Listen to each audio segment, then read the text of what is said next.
Welcome to Big Blend Radio's Global Adventure Show with travel writer Debbie Stone.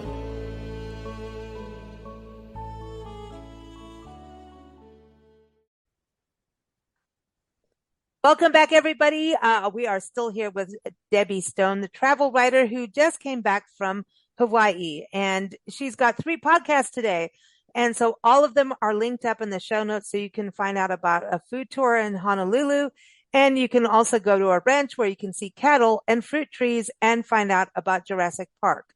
So check it out. All of her stories are up on blendradioandtv.com. The links are in the show notes again, but also this one is really fascinating. Today we're going to be talking about, this is epic, honestly, Debbie, and you did this, outrigger surfing canoeing. You're outrigging and surfing and canoeing at the same time. This is all in Waikiki Beach. So Debbie, welcome back. How are you? I'm doing well, and yes, it is. It is definitely a really unique experience. I'm not somebody who does actually surfing. I've done body surfing.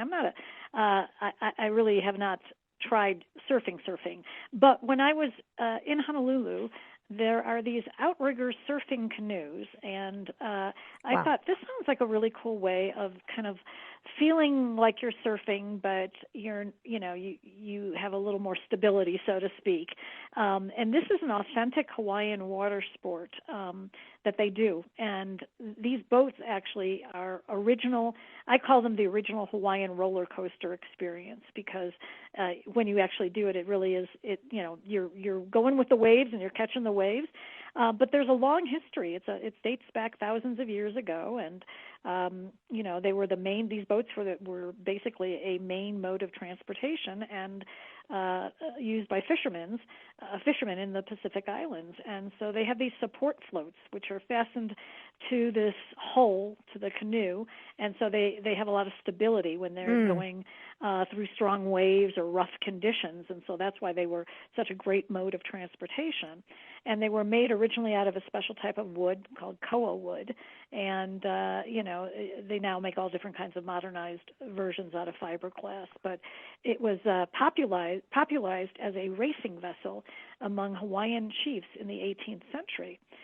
Banned for a period of time by a queen at the time who wanted to kind of move her people away from the traditions to more European ways of life. But then in the 1870s, the racing sport, outrigger canoe racing, reemerged because a gentleman named Herb Kane, he constructed a replica of one of these, and he completed 6 major voyages.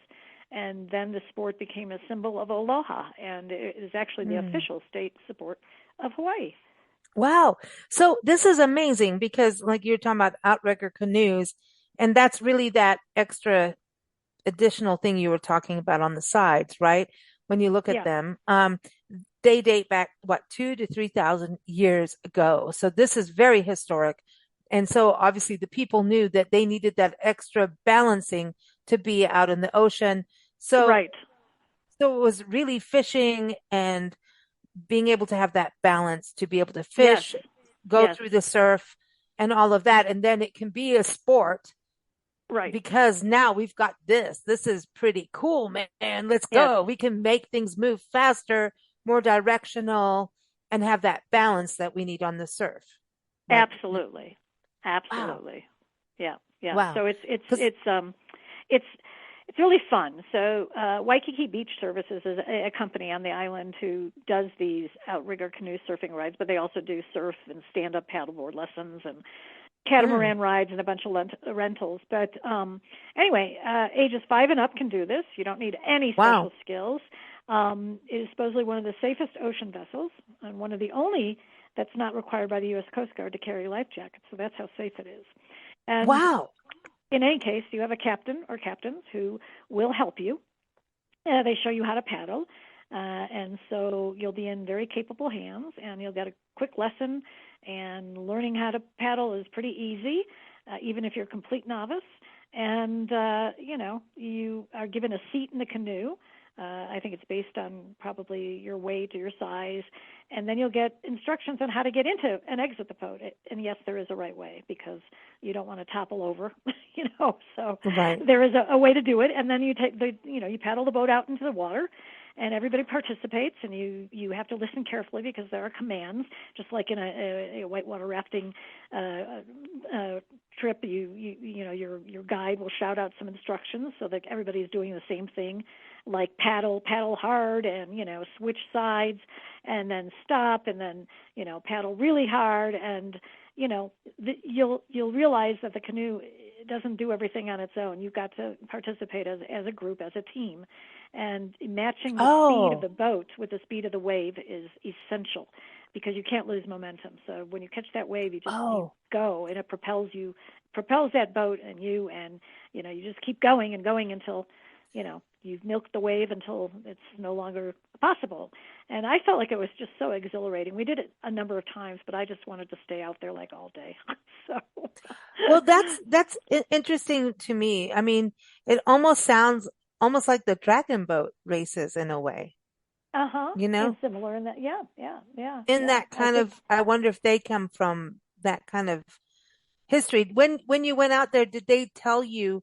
I know you did this. I'm looking at the company name for everybody to go and be able to link up as waikikibeachservices.com that you Correct. went through. And everyone again in the show notes, so you don't have to write stuff down. Um, when you did this, did they teach you some of the history of this? They Because like to they me, this is kind of epic to do this. Yeah, they told us about some of this history, and then since I'm you know naturally nosy, I of course asked a lot of questions. So Yeah, yeah. anyway, but yeah, that's you know they're very good about you know telling you whatever you want to know and sharing whatever knowledge. And you know this is a big sport there, and in order to really do the sport, you really you know you have to have very good technical skills. You have to have strength, you know, core strength. You have to have stamina. You're using you know every muscle in your body, and if you truly wanted to take this seriously, you know have to invest your body and time into to learning it. And I see that it's women owned. How interesting. I'm Oh, on the their company? website, Waikiki Beach Yeah, Services. Right now, it yeah, says on their little yeah, logo, women yeah. owned. How funny because a woman tried to stop it. That's interesting too. Ah, Like historically, that's pretty funny. But you yeah. know, when you got in there, did you think historically, did you have that moment of like, this is what they did like thousands of years ago to get Well, fish, yeah, and I now think here we are? Did you have that you do get moment, the just that glimpse, yeah. you know? I think you do get that kind of that connection with the past that way. You know, I just thought it was just so cool and very cool the fact that you know people of all ages can do it. It's really safe and it's fun, and you know So it gives easier you a than sense of kayaking. worth. Yes, E and it gives you a sense of what how the waves what you know when you're surfing how you catch a wave. You know I didn't really understand sometimes the technical aspects of that. You know you have to Hmm. look and wait and watch, and you know we were out there with all these other like just surfers, and it was interesting to watch how you know people are waiting for that wave and that moment when they you know can catch it and ride its momentum. And so it really was kind of an eye opener for me because I don't surf. Yeah, I don't. When I did have a lesson in surfing when we lived in Port Elizabeth, South Africa, and it was a huge surfing area, and Jeffreys Bay was around the corner, which is a famous surfing spot. Right. And I went out with my friends, and everybody in the pier just saw my butt because I couldn't get up off the, no. Look, it was bad. All I can say is I was hugging it. I was hugging the surfboard and it was not looking good. My butt was in the air and I was hugging that surfboard, life Oh or death, no. you know. Oh God. So this sounds like something I could do. This Yes, sounds you like would a love good, it. You would love I it. love it. I love kayaking, and even Yeah. kayaking. You've heard our stories of where I Yeah. thought I knew what I was doing and I went in circles for hours and thought a water snake was about to get me in the bayou of Louisiana, you know. So I'm just saying this sounds a Yeah. little bit easier and I'm not No, it is alone. And you know, the nice part about it is, you know, you've got somebody who's in charge of the boat, and you've got people telling you what to do, and it's a team type of, you know, a teamwork approach. And so, you know, to me, it makes Oh, it that's makes all good. the sense in the world for families, for kids, for, you know, older adults, for, you know, seniors, whatever.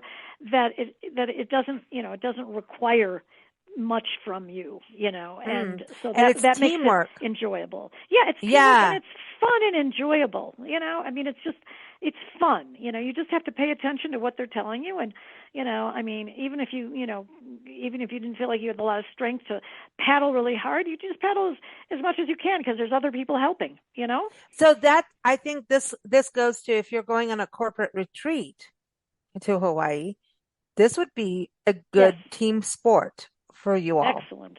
Team building, Yeah, excellent. yeah. Yeah, Just yeah, saying. That's yeah. It's awesome. good. It's good. Well, It's Debbie, thank you so much, yes. Fire Monkey. We still call her Fire Monkey no matter what. And every time we get on a show, I was like, is it Debbie or is it Fire Monkey? She's the Fire Monkey. She was called that in Bhutan by an ancient man.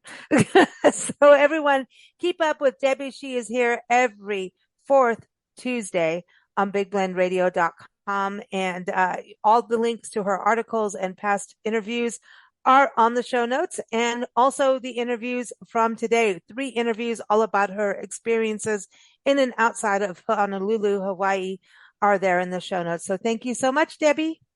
Well, thank you so much, and talk next time. Yes, next time is Patagonia, right? Tell That's everyone right. that's Yep. epic. Can't Yeah, wait. yeah. Can't wait to share that. Can't wait to share that. Oh, we Anyway, can't wait either. All right, take care. you too. Bye bye. Thanks for listening to Big Blend Radio's Global Adventures Show with travel writer Debbie Stone. Debbie is here every fourth Tuesday. You can keep up with us at bigblendradio.com.